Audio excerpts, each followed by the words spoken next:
Bom dia, buenos dias. Estamos começando aqui mais um Momento Américas. E hoje, com um formato um pouco diferente, nós vamos intercalar entre o português e o espanhol, sendo um podcast bilíngue. Eu sou a Laís e eu estou aqui com os meus companheiros do núcleo, Caio e o Nicolas. O nosso tema de hoje será sobre as eleições mexicanas e o seu impacto nas Américas. Então, como um convidado muito especial, nós temos hoje o professor Luiz Antônio Gonzalez Tulli, que é professor en el Departamento de Estudios Sociopolíticos y Jurídicos del ITESO, Universidad Jesuita de Guadalajara, doctor en Ciencia Política por la Universidad de Salamanca. Muchísimas gracias, profesor, por estar aquí con nosotros. Estamos muy contentos por poder hablar con usted sobre un tema tan importante y actual. Muchísimas gracias a ustedes, Laís, por la invitación. Bueno, para empezar, voy a preguntar ahora un poquito más en general de las elecciones, que sería, ¿cuál es el impacto de las elecciones mexicanas para la América Latina? Bueno, como bien saben, tenemos elecciones presidenciales o generales también este próximo 2 de junio y, y prácticamente desde a la llegada de este nuevo gobierno, este presidente, el actual mandatario que es Andrés Manuel López Obrador, tenemos por primera vez en el país un gobierno de izquierda. Y este presidente ha sido altamente popular y además también exitoso en algunas políticas, sobre todo de carácter social y económico. Entonces esto ha influido en la determinación de la configuración actual, digamos, en las preferencias electorales. Entonces lo que tenemos es básicamente dos bloques, uno de izquierda, que sería con la candidata del partido oficial, que actualmente gobierna, y otro bloque conformado por los partidos que antes habían gobernado, que se ubican ya entre el centro y centro derecha y hasta la parte más radical de la derecha, ¿no? Entonces, dentro de estos dos bloques están disputando las elecciones. Ahora, ¿cuál sería el impacto de estas elecciones? Primero hay que tener en cuenta que sería, digamos, tal y como están las tendencias, podría ser la continuidad de este proyecto de izquierda. Y esto es importante en el escenario regional, dado que, como hemos visto en algunos países, bueno, Brasil es un buen ejemplo de ello, ahora Argentina, hemos presenciado el avance de una derecha radical en la última década. Entonces, México sería como un, un, una contención, un medio de contención frente a este avance de la derecha radical y también otra muestra más digamos, de una derecha diferente, una segunda ola de izquierdas, perdón, que se da en el continente americano. Y esta se caracteriza por alguna agenda también diferente a las que habíamos visto previamente, ¿no? ¿Cuál sería, digamos, la relación? Pienso en la tendencia, ¿no? Es decir, la tendencia favorece a la candidata del partido en el gobierno. Ah, Pensando un poco en esta tendencia y las políticas del actual mandatario, lo que vemos es una vuelta hacia a mirar a América Latina como no se había visto en todo un periodo neoliberal que inicia en la década de los 80.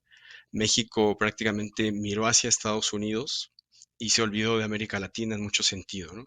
Salvo algunas excepciones a principios de la década de los 80, cuando México participa en los procesos de paz en Centroamérica, ¿no? Pero después de eso prácticamente se olvida del sur del continente y Centroamérica. Y su principal socio, inversor y comercial, pues no deja de ser Estados Unidos. Entonces, este avance de la izquierda ha significado un regreso, ¿no? A volver a voltear a ver a América Latina. Y se ha visto concretamente con políticas, ¿no?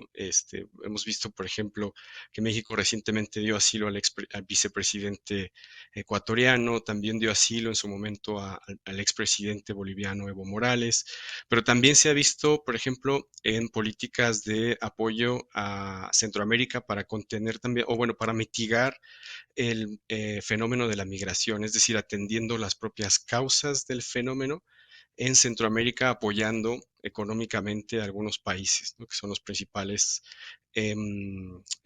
promotores, digamos, ¿no? de migración que pasan transitan por México y van hacia Estados Unidos. Es decir, es una nueva agenda hacia América Latina que se había alejado, ¿no? Las administraciones anteriores. Perfecto, gracias. Adelante con la próxima pregunta. Buenas tardes, profesor. Quería preguntar sobre cómo influye el narcotráfico en México en el voto de los mexicanos, especialmente en esas elecciones. Sí, el fenómeno del narcotráfico es muy importante en México y prácticamente desde principios de la década del 2000 y sobre todo a finales del 2006 con la llegada del presidente Felipe Calderón, viene un auge, ¿no? Del narcotráfico y un aumento de la violencia como nunca se había visto en México. Se rompen ciertas alianzas, el gobierno favorece explícitamente a un cartel, en fin, hay una serie de complicidades también y lo que viene después de eso es una violencia sin precedentes.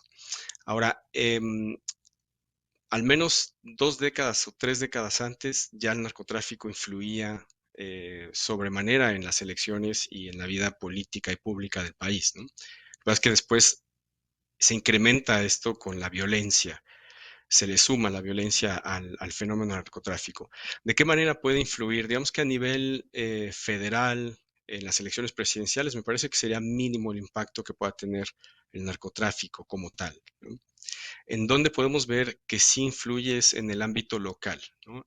Sobre todo para gubernaturas y alcaldías municipales o algunas también diputaciones locales y incluso algunas diputaciones federales, ¿no? ¿De qué manera influye? Pues bueno, tiene donde, sobre todo en territorios donde controla, ¿no? O tiene gran influencia el narcotráfico, financia campañas, controla o impone candidaturas, amenaza candidatos, incluso algunos no solo los extorsiona y amenaza, sino que también ha habido asesinatos. En lo que vamos de esta campaña ya ha habido, campaña y pre-campaña ha habido 2 asesinatos al menos, ¿no? De candidatos. Hay intimidación también a los ciudadanos, que esto es importante en aquellas regiones donde prácticamente controlan la política, el territorio. También a los ciudadanos se les llega a intimidar para ir a votar o no votar. Y luego el día de las elecciones han llegado a robarse urnas electorales, ¿no? O si no se las roban, al menos rompen las casillas. Entonces, estos fenómenos sí se ha visto y yo creo que lo estamos viendo, de hecho, pero creo que también se va a detonar el día de la elección algunas prácticas, pero sobre todo en el ámbito local y en espacios muy bien ubicados y delimitados, ¿no? Hola, profesor. Buenas tardes.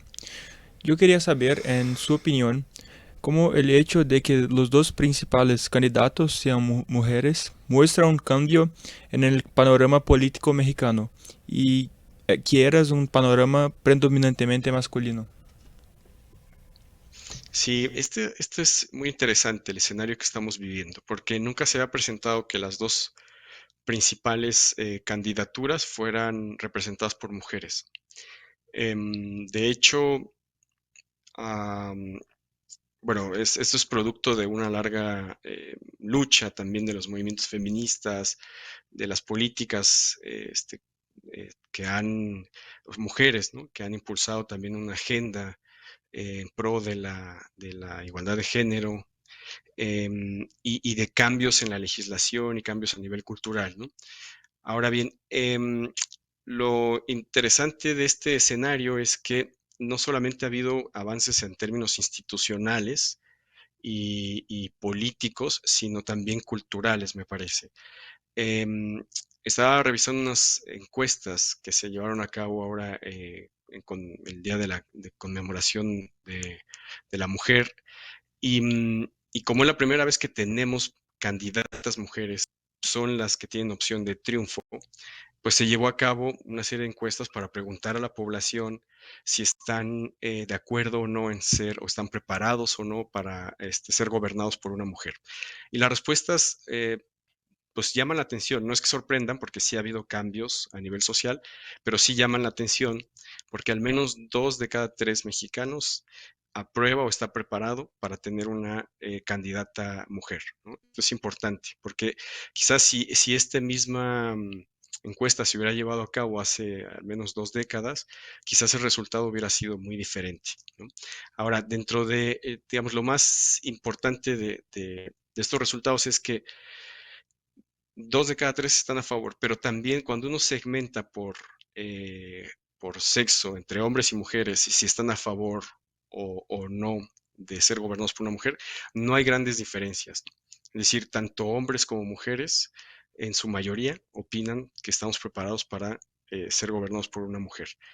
Esto es importante, ¿no? Porque uno podría encontrar ahí algunas diferencias y no, más de también de 2/3 partes de las personas que respondieron coinciden, ¿no? en esta apreciación, ¿no? Y bueno, incluso otra de las preguntas que se hizo dentro de esta encuesta, que fue realizada por una casa encuestadora que se llama Encol, para que tengan el dato, em, también preguntó acerca de si se podían atender de forma diferenciada algunos temas, ¿no? Por ejemplo, el crecimiento económico, la seguridad o el combate a la corrupción. Y es interesante que también más de 2/3 de las personas que respondieron indicaron que pueden ser mejor atendidos estos problemas, tanto el manejo de la economía como la seguridad pública y el combate a la corrupción, por una mujer. Gracias, profesor. Cierto, muchas gracias. Y adelante también hablando un poco sobre las candidatas. ¿Crees que Sheinbaum y Gálvez tienen el mismo nivel de popularidad que AMLO? Bueno, AMLO, como dije al inicio, es un presidente sumamente popular. Él ha tenido los valores o índices de aprobación más altos desde que hay registro. Tenemos registro de aprobación o de percepción de la aprobación del Ejecutivo desde finales de la década de los 90, ¿no? Mediados, finales. Desde ese momento hasta la actualidad es el presidente mejor evaluado, y considerando que ya va a terminar en unos pocos meses, ningún presidente había llegado con tal aprobación al final de su mandato. Entonces, esto es importante mencionarlo. Bueno, ¿cómo están las candidatas frente a un presidente tan popular como lo es López Obrador? Aquí hay una diferencia importante, ¿no? Porque vemos que Claudia Sheinbaum, que es la candidata del oficialismo, sí ha tenido un cargo de gobierno importante. Ella gobernó la capital del país, de hecho tuvo que renunciar a este gobierno para ser candidata presidencial. Y desde que terminó, digamos, su administración, cuando renunció, y hasta la actualidad sigue teniendo también una alta popularidad. Estaba por encima de los 50 puntos de aprobación y algunas encuestas la daban como el 60%.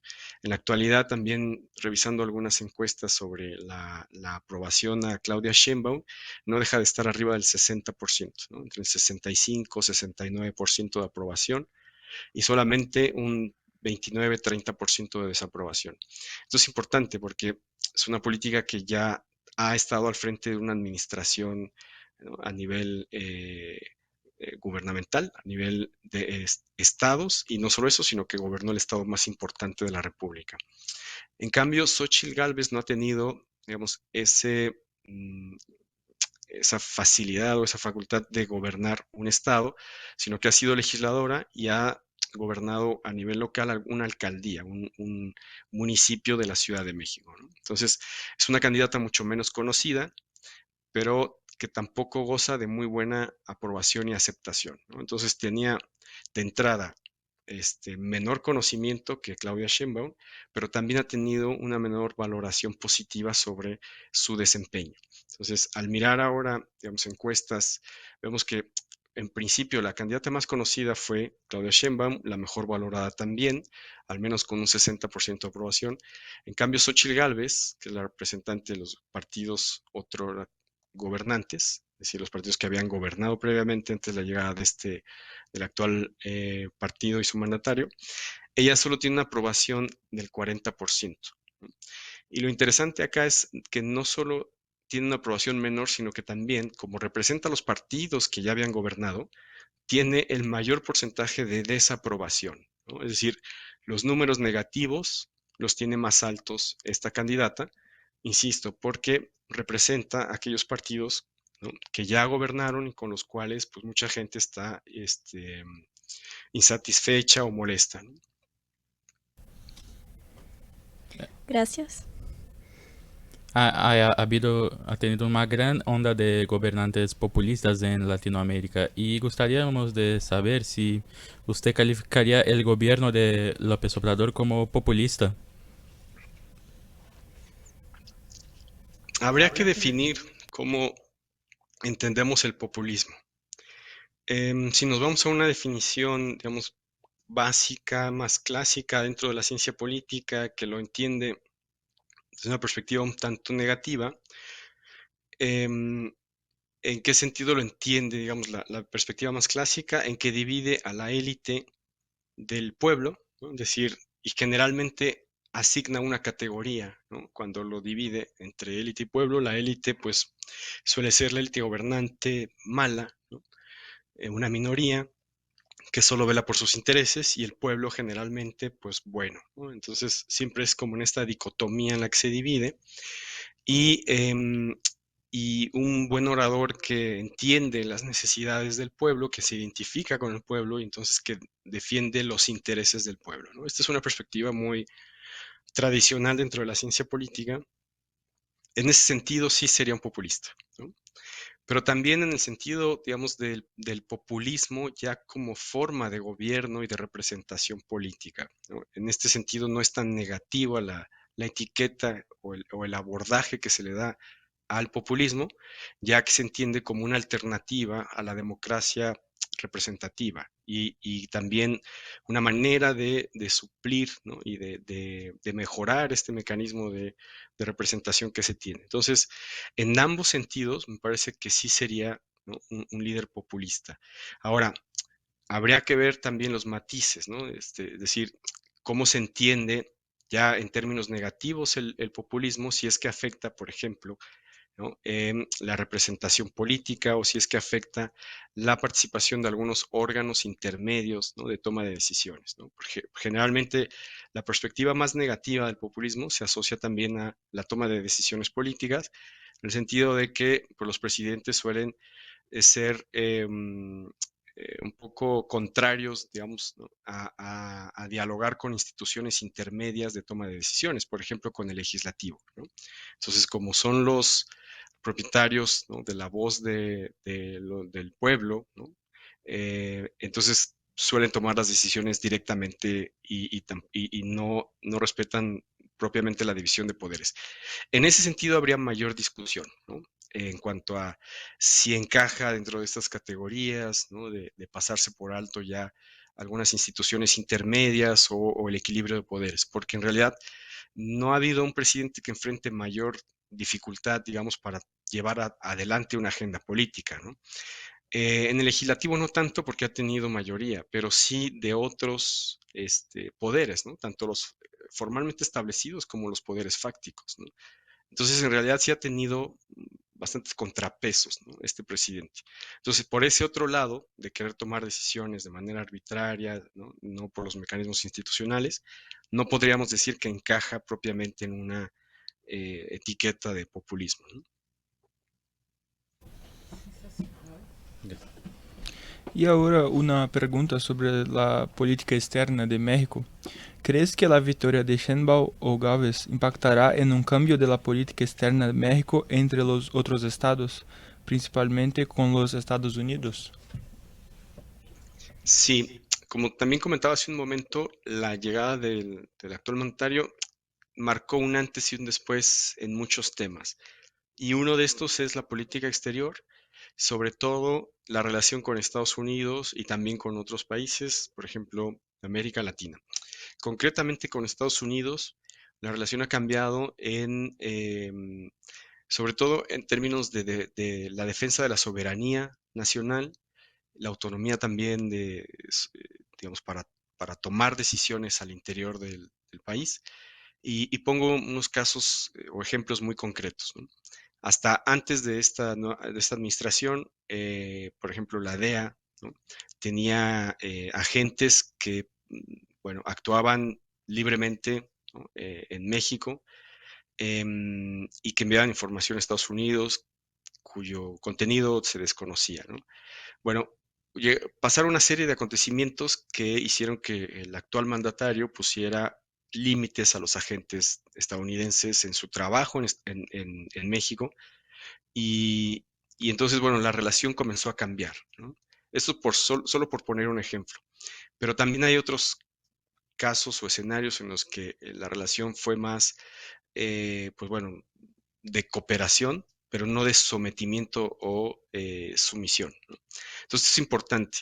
Si hay una continuidad tal y como están las tendencias electorales, muy probablemente gane el partido en el gobierno y me parece que va a haber una continuidad también de esa política de defensa de la soberanía nacional, la no intervención extranjera, pero no solamente es en caso de México, sino que es un principio que se ha defendido a lo largo de la diplomacia mexicana en todo el siglo XX. Se continuaría, me parece, con esa política, pero también con el tema de la soberanía energética, por ejemplo. Y esto tiene que ver con política exterior porque hay siempre la amenaza o la intervención, digamos, intervención directa de pues, grandes intereses energéticos internacionales, ¿no? Que muchas veces incluso tienen lobbies ¿no? y modifican las leyes para que les favorezcan. Entonces, los países también abogan por este tipo de defensa de intereses. Entonces, bueno, ahí también ha habido un cambio, digamos, en la política de energética para fomentar la soberanía nacional, ¿no? Entonces, me parece que habría continuidad sobre este tipo de políticas, ¿no?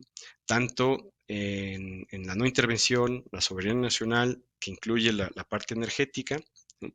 Y luego, por otro lado, está la parte de la defensa de los derechos de los migrantes mexicanos en Estados Unidos, ¿no? Esto es un tema central para México, ¿no? Teniendo pues el fenómeno que padecemos con Estados Unidos de la migración y el trato que se le da a nuestros connacionales allá. Ahora, hay una gran diferencia, digamos, en cuanto a políticas de ambas candidatas se refiere, ¿no? Por un lado está este continuismo de defensa de los derechos de los migrantes en Estados Unidos, defensa de la soberanía, límites a la participación de Estados Unidos en México, ¿no? Es una relación mucho más equitativa, más de iguales, y también una relación mucho más cercana con América Latina. Pero por otro lado está la candidata opositora, que es interesante tener en cuenta las acciones que ha llevado a cabo y un poco también las propuestas de campaña. En el periodo previo a que iniciaran las campañas oficialmente ya con candidatos registrados, la candidata a la oposición visitó Estados Unidos y visitó España.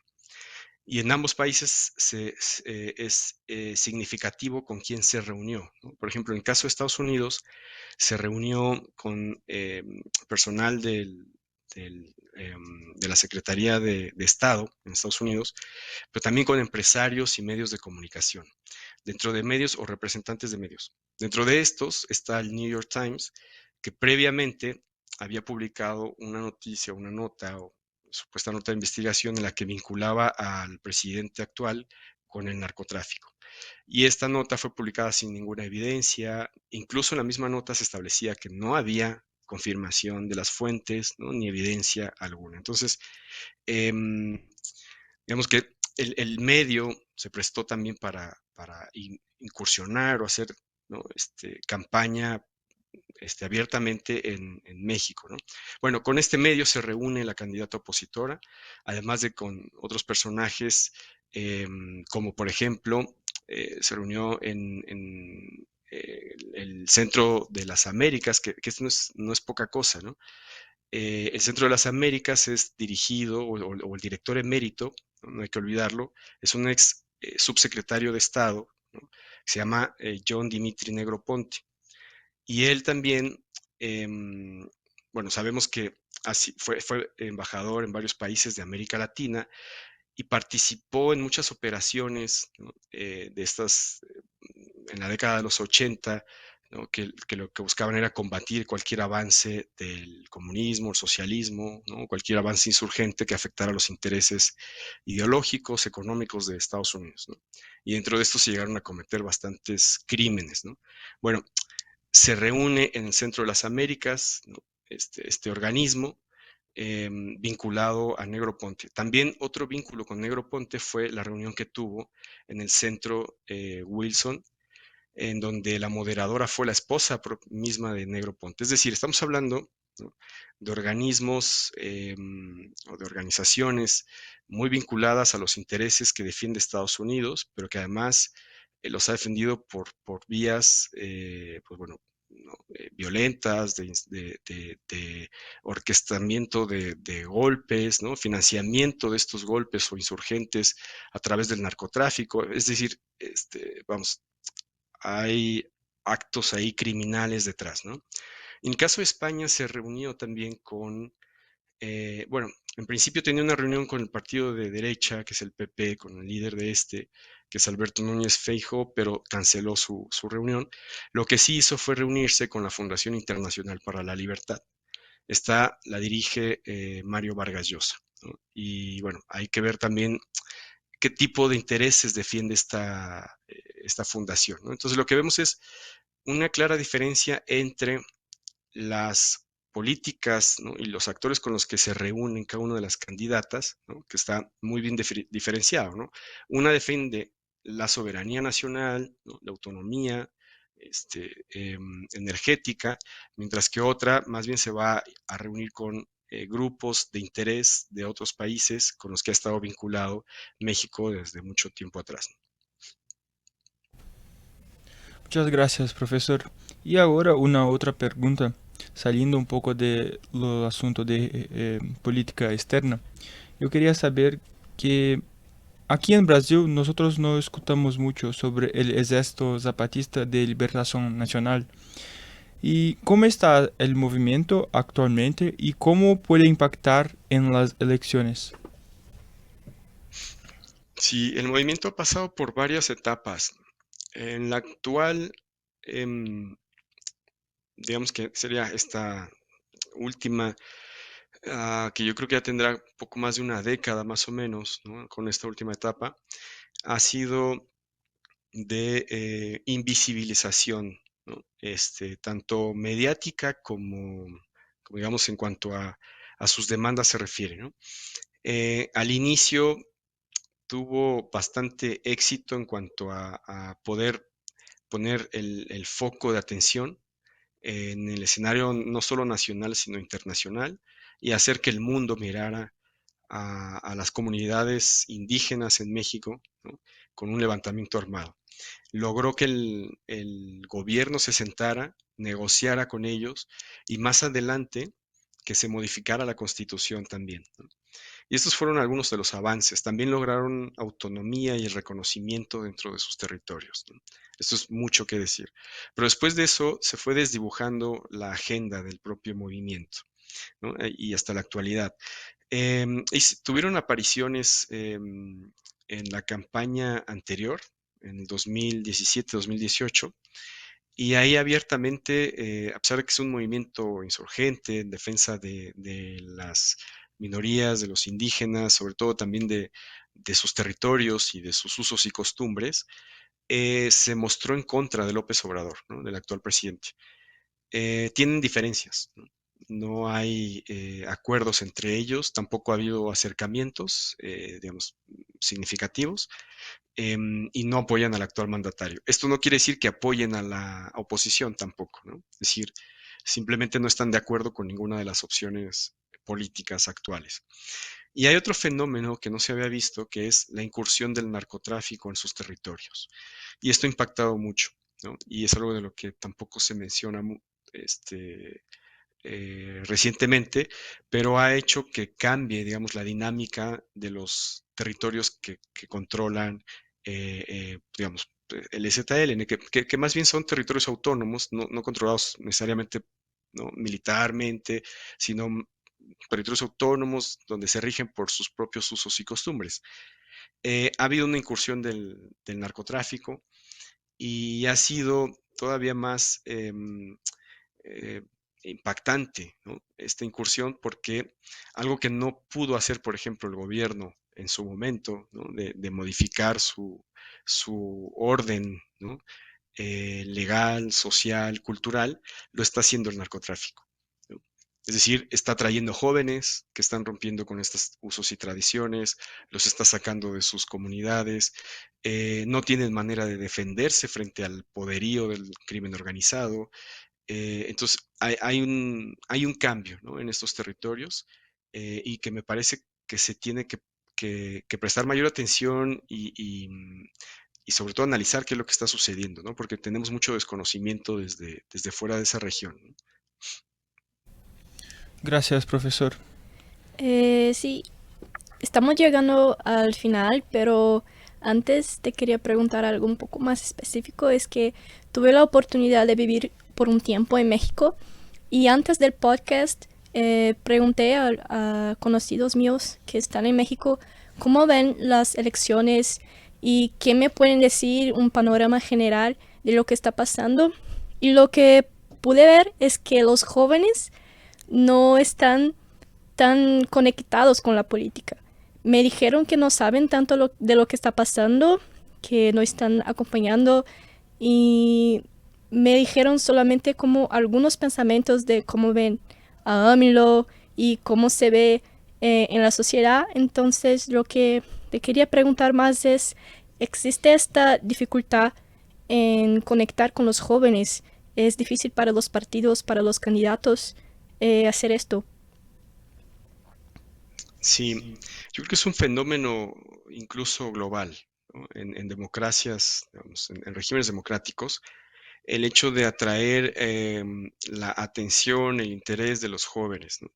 Yo creo que cada vez hay más desafección de los jóvenes hacia la política, pero esto es un fenómeno global, no es exclusivo de México.